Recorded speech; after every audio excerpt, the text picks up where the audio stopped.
Último bloque de Pinamar News, está con nosotros Juan Ignacio Provéndola, él es periodista, escritor, periodista de Página 12 y que bueno, está visitándonos un ratito acá por Pinamar. Y geselino. Y geselino, ¿vos sos geselino? Sí, sí, sí. ¿Naciste en Gesell? Sí, sí, sí.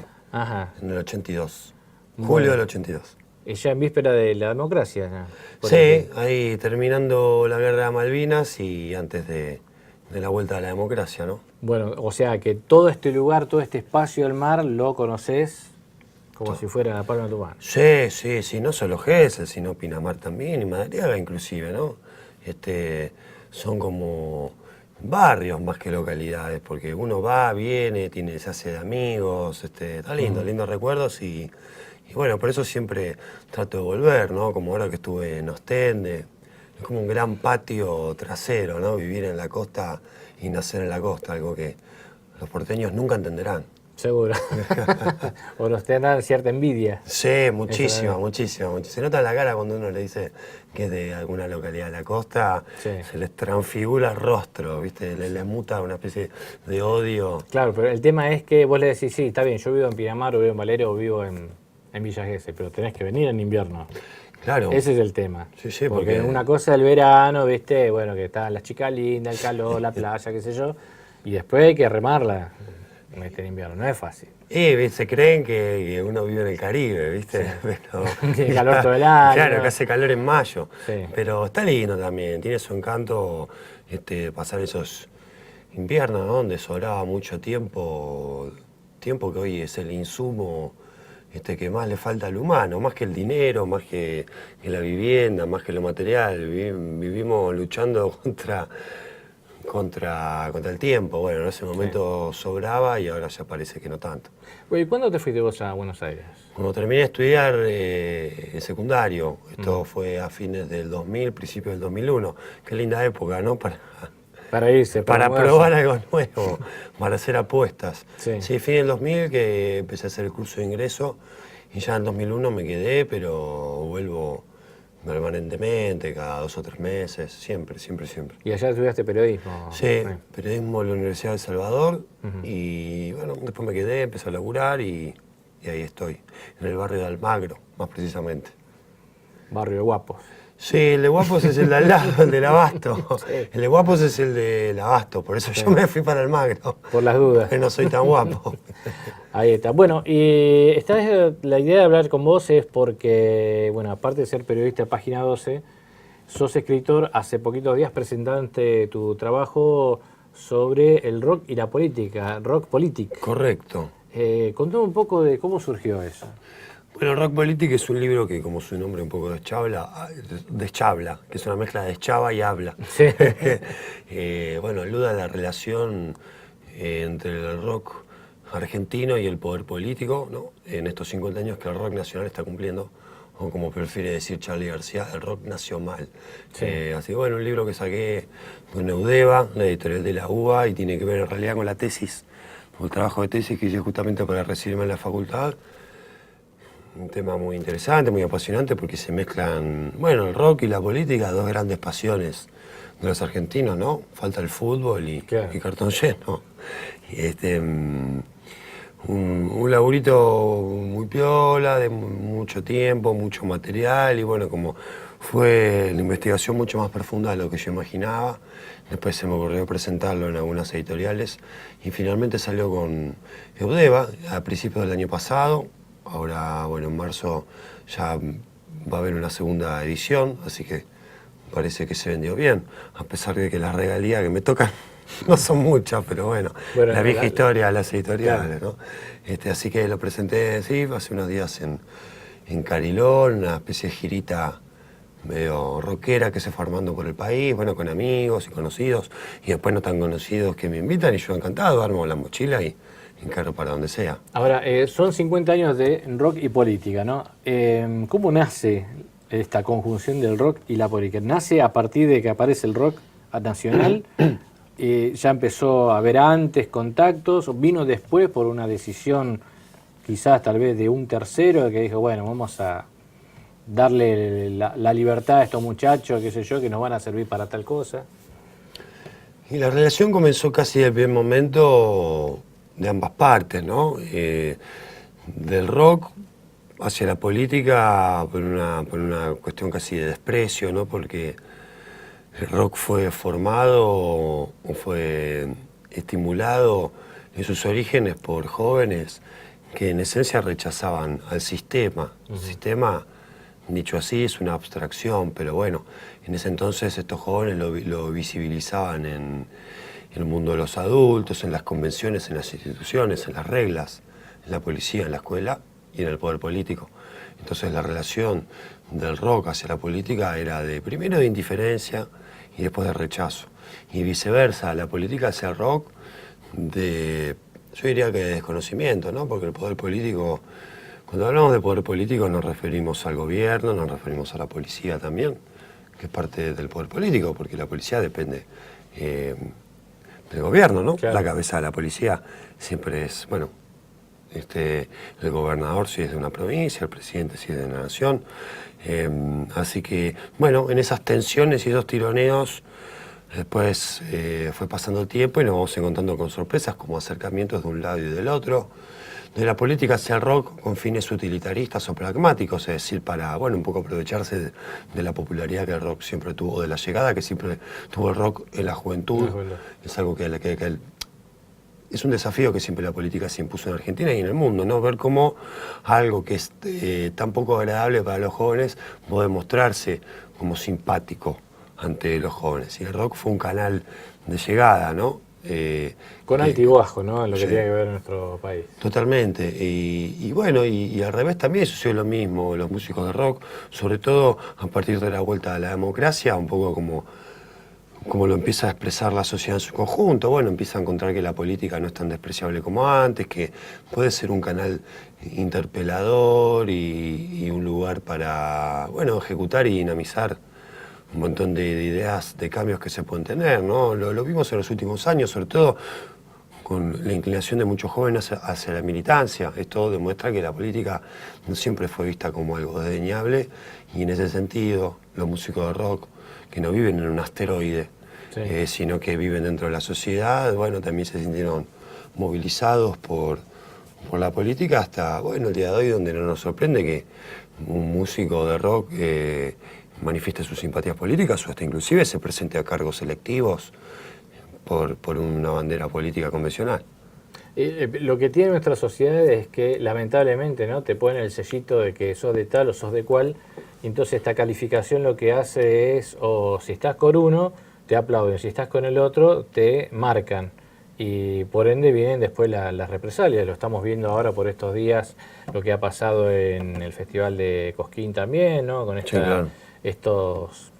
Demostrar de que un músico, porque simpatizó con el gobierno que pasó, hoy día no puede estar en este escenario porque piensa distinto. Es propio del argentino eso también, ¿no? Esto de buscar la antinomia en todo momento, ¿no? El Boca River, hasta en estas situaciones, ¿no? Mira, vos sabés que, bueno, yo escribo en Página 11 más que nada en el No, que es el suplemento de Cultura Joven. Sí. El año pasado, en ocasión del 9 de julio, cuando se cumplieron 200 años de la Declaración de la Independencia, yo hice una nota entrevistando a 6 historiadores jóvenes, es decir, sub 35. Sí. Es una clasificación que decidí yo, así también quedo dentro de los jóvenes, ¿no? Porque tengo 34, pero claro, quiero decirte, la idea era ver cómo leían o releían la historia la nueva generación de historiadores. Y una de las preguntas que yo les hice a estos muchachos y muchachas tenía que ver con esto que vos señalás, si la única manera de leer o de comprender los procesos históricos es a través de antinomias, desde civilización y barbarie hasta peronismo y antiperonismo, hoy que hablamos de la grieta, unitarios y federales, siempre hubo...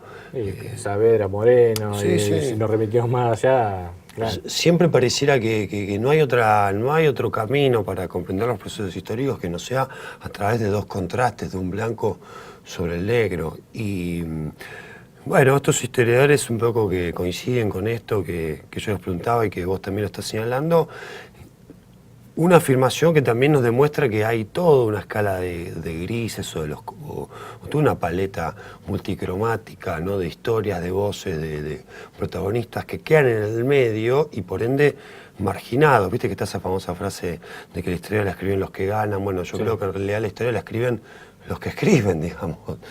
Porque hay historia que escribe alguien que escribe, hay otra que queda silenciada porque no la escribe. Bueno, ¿cuántos pueblos en la historia de la humanidad no han dejado legado de su existencia porque no tenían el lenguaje escrito, ¿no? Para referenciarlo. Volviendo un poco a lo que preguntabas, a esto de las clasificaciones.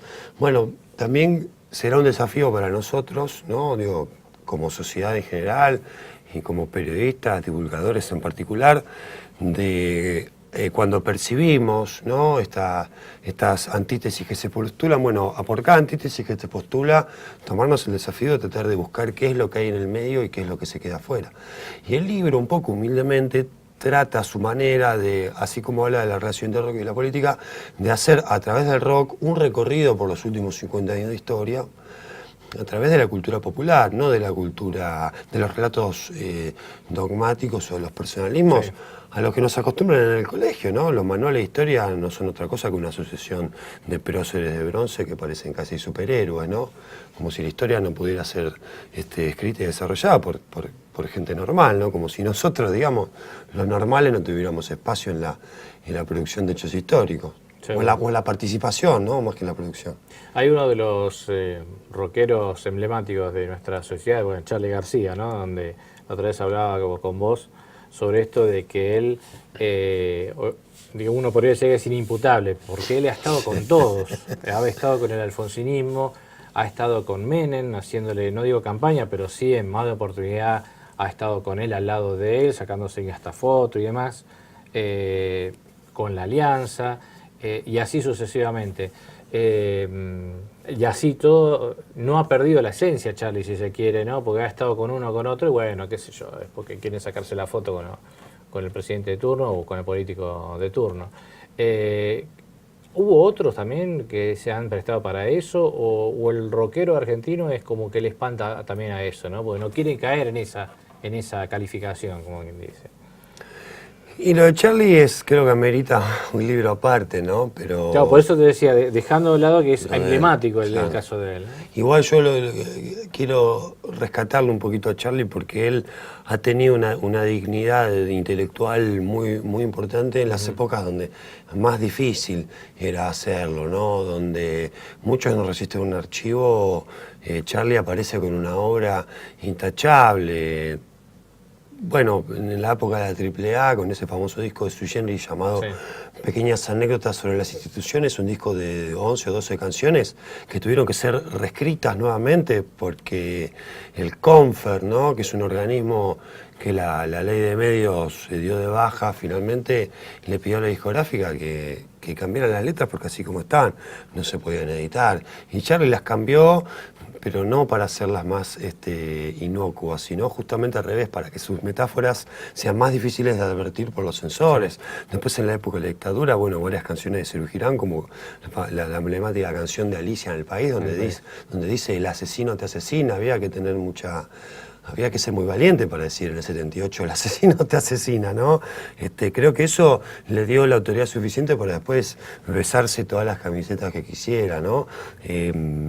Pero bueno, después han habido otros casos, le ha pasado al Flaco Spinetta, Fito Páez, que él hasta ha tenido su carnet del Partido Comunista, y después, bueno, tuvo un derrotero político que uno podría mirarlo torcido. En definitiva, yo creo que lo más importante, digamos, la actitud política más importante de los músicos es su obra, ¿no? Y no son las fotos que se sacan o las declaraciones periodísticas que hacen entrevistas con las que uno a lo mejor termina interpretando más su inclinación política que con sus canciones. Y esto espero que no se entere ningún músico de lo que voy a decir, pero los músicos de rock no son muy proclives a tener lecturas políticas a partir de las cuales puedan establecer su propia posición. Son más bien anárquicos, que me parece que está muy bien, creo que su arte, como decía recién, trasluce más su identidad política que sus declaraciones, y en última instancia no tenemos que tomar tan en serio como esa famosa carta que escribió Fito Páez de que decía que Buenos Aires le daba asco porque la mayoría había votado al macrismo. Una decisión que yo probablemente cuestione al igual que él, ¿no? La de esa elección. Pero bueno, uno tiene que entender también que es el juego de la democracia. En última instancia nosotros tenemos que hacer el esfuerzo para tratar de entender por qué este proceso se produce y no caer en la cómoda de criticar. Para resumirlo, a mí lo que más me dice un músico son sus canciones, más que la verba que puedo decir en una entrevista donde capaz que el tipo lo apuran o lo descolocan con una pregunta y no sabe qué decir y termina diciendo algo de lo que en su momento no es consciente. Ahí está. ¿Dónde se puede conseguir el libro? Rock Politique. En Pinamar creo que no está, pero se puede conseguir por internet a través de la página de la editorial, que lo mandan a domicilio. Editorial Eudeva. Eudeva, sí, eudeva.com.ar, creo que es la página. Y bueno, si no, después en Buenos Aires, en todas las cadenas conocidas de librerías, o en Mar del Plata mismo. Y el otro que es Historia de Villa Gesell, bueno, en todas las librerías de Gesell, ¿no? Y en una en Cariló también. Ahí está, 30 segundos por esto, porque también lo que tiene, estamos viendo acá el libro de Historia de Villa Gesell, donde contás verdades, secretos y misterios de una ciudad que se hizo leyenda. 30 segundos. Antes que me ahogue Antes que termine, el reloj. sí, porque queda ahí, ¿ves? Contame de esto. ¿Qué puedo decir? Bueno, es un libro que lo hice hace 4 años, con capítulos cortitos, relatos en formato de crónica, de todo tipo de historias que hubo y hay en Gesell, desde antes de que existiera Gesell, desde que aquí había indios querandíes viniendo en excursión a la playa y fugitivos del rosismo poniéndose entre los montes, y de ahí en adelante cosas que tienen que ver con el viejo Gesell, con sus mujeres, sus hijas, historias de lugares, de rock, el Che Guevara viniendo en moto, el mito de los nazis, el caso de Agostina Zorich, una nena que desapareció y nunca más se encontró. Digo, hay historias buenas y no tan buenas. Creo que es un recorte de una ciudad que tuvo una capacidad increíble de concentrar historias, y que a mí me pasó cuando me fui a Buenos Aires, dije que era de Gesell, lo primero que me tenían era envidia, y lo segundo era, bueno, abrir los ojos y decir, Gesell, todos tienen una historia en Gesell. Quien no las tuvo es porque no estuvo en Gesell. Así que bueno, esto un poco trata de resumirlo. La última edición, la cuarta, tiene 50 historias cortitas. Cualquier duda de interés, les invito al Facebook, facebook.com/historias de Villa Gesell. Ahí subí varios capítulos. Y lo mismo con Rock Politique, facebook.com/libro Rock Politique. Ahí también subí algunas cositas como para que chumeen y vean. Ahí está. Juan, gracias. No, gracias Sergio a vos, y nos estamos viendo en cualquier momento. Dale, un abrazo. Nos vamos, nos reencontramos el próximo jueves haciendo esto que es Pinamar News. Que tengan una muy buena jornada.